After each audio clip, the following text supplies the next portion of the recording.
Whether in speaking, working, or behaving as a person, one cannot act willfully. All must follow certain principles. Below are the teachings of the ancients, the crystallization of wisdom left for future generations, regarding the great taboos in speaking, working, and being a human being. Speaking cannot be casual. In the book, Kai Gen Tan, it is written, "The mouth is the main gate of the mind. If the mouth is not kept strictly, all the secrets in the mind will be revealed. Intention is the feet of the mind. If intention is not guarded strictly, it is easy to enter evil paths. Our mouths are the spokespersons of our inner selves. How to speak and what should not be said are not actually decided by the mouth, but by a person's inner heart. There are matters that, if left unsaid, will have much better results than if they are accidentally revealed by a slip of the tongue." In life, there are some quick-witted people who often speak without thinking carefully. In truth, that habit should be corrected. It harms not only oneself but also others. Regarding one's own affairs, one cannot vent casually. Regarding the private affairs of others, one especially cannot reveal them casually, because others confide secrets in us out of trust and confidence.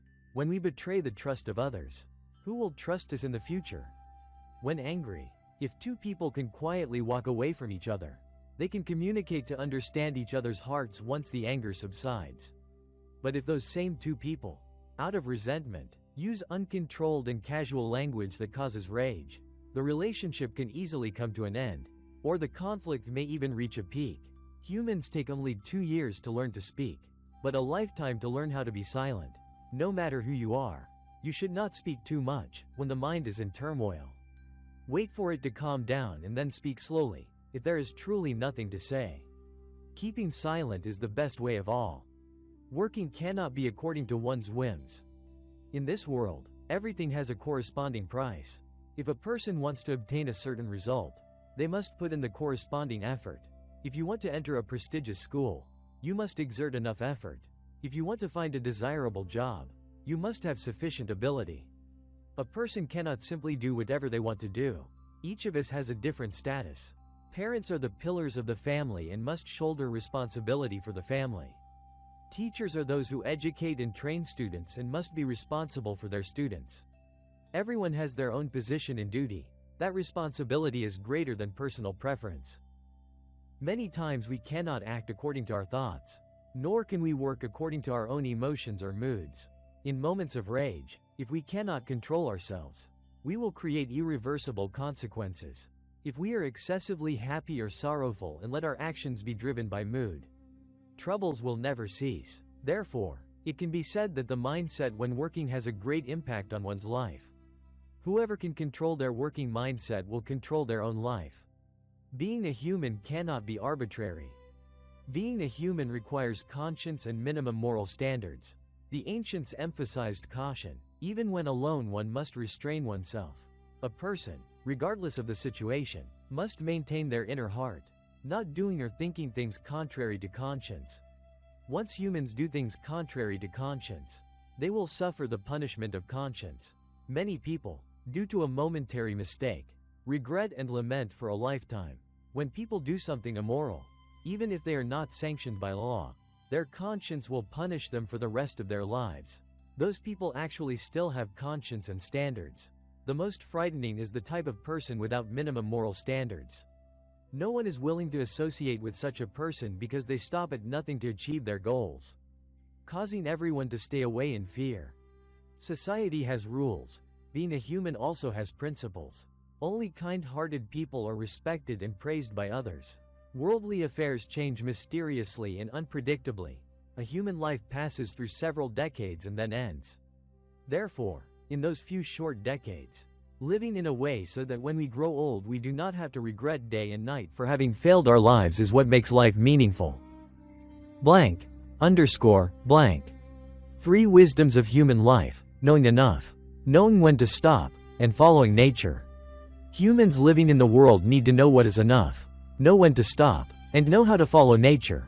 Only then can one be peaceful and free amidst worldly affairs that change every day. Knowing enough is a realm difficult to attain, and also the wisdom of human life. The hardest thing to do in life is to know what is enough. Because the mind has too many desires that remain unfulfilled, one continues to painfully pursue them. As a result, humans are caught in a whirlpool of desire, unable to escape by themselves. There is a saying, contentment brings constant happiness. A person who does not know enough, even if living in silks and satins at the peak of fame, will still look at one mountain while standing on another, laboring in vain to catch the moon at the bottom of the water. Those who know enough, even if life is tiring, will still find joy. When the philosopher Wang Yangming was in Longchang, his followers fell ill one after another, and some passed away. Yet he alone remained safe and sound. Wang Yangming said, "In the 2 years at Longchang, I was also attacked by miasma, but I remained safe. This is because I always maintained a positive mindset and an optimistic attitude. Without the sorrow, suffering, and distress of others, in life, if one can purify the heart and lessen desires, knowing enough a bit more, then desires will decrease a bit, joy will increase a part, and worries will reduce a fraction. Knowing enough is to cherish what you have, hold on to what you can, and not pursue unrealistic goals or things that do not belong to you." Knowing when to stop. In the Tao Te Ching, Lao Tzu taught, "To know when you have enough is to be immune from disgrace. To know when to stop is to be preserved from perils." Humans should not have too many ambitions and need to know when to stop at the right time. Knowing when to stop means knowing when to advance and when to retreat, advancing when necessary and stopping when necessary. On the path of life, it is hard to avoid doing some things wrong or walking the wrong stretches of road. In truth, when you discover you are wrong, stop, do not try to charge forward. If the wrong path is still followed, the result will certainly not be good. Most are abysses and sorrows.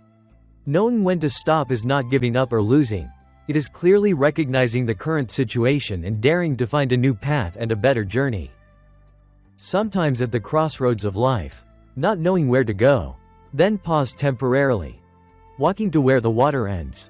Sitting to watch when the clouds rise. In fact, no matter what you do, you need to know when to stop at the right time. You will realize that life still has many things waiting.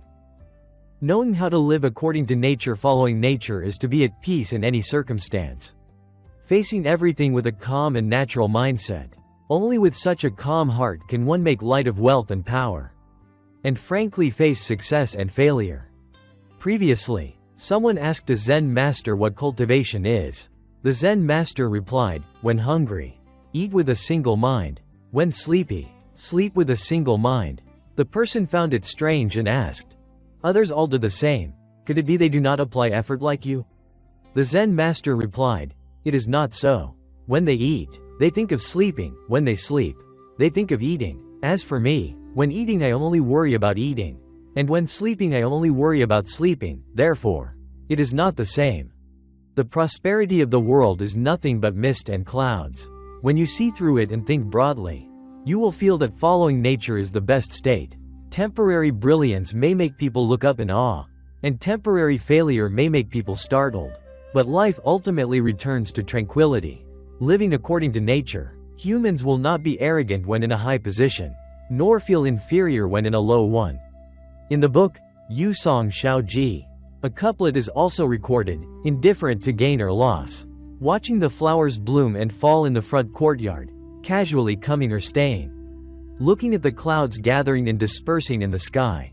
Contentment brings constant joy. Knowing when to stop allows one to go further. And living according to nature is how humans learn to taste life.